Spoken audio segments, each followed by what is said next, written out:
L'Australie stoppe son aide financière à l'autorité palestinienne. Julie Bishop, ministre australienne des Affaires étrangères, a annoncé avoir coupé les fonds versés à l'autorité palestinienne. Photo d'archives.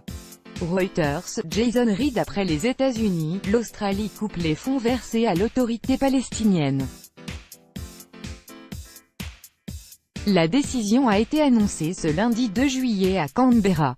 La ministre australienne des Affaires étrangères Julie Bishop affirme avoir pris cette décision afin que l'argent australien ne finance pas les actions politiques et violentes de certains Palestiniens.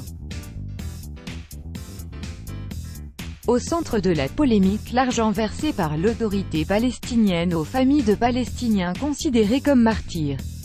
Jusqu'à présent, l'Australie versait chaque année plus de 630 000 € à l'autorité palestinienne afin de soutenir le développement d'institutions ou de projets en Cisjordanie, mais la ministre australienne des Affaires étrangères se dit inquiète de voir cet argent utilisé pour soutenir des actions à l'encontre des valeurs de son pays.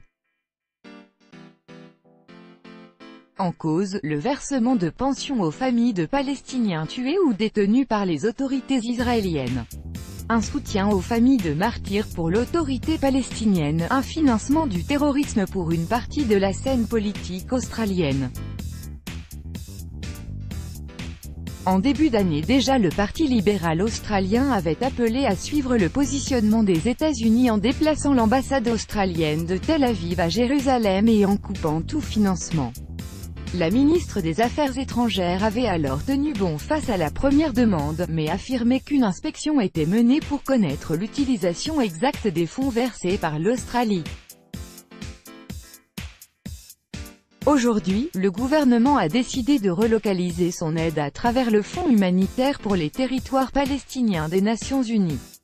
Un moyen de répondre aux besoins de première urgence de la population sans prendre part au développement des territoires palestiniens.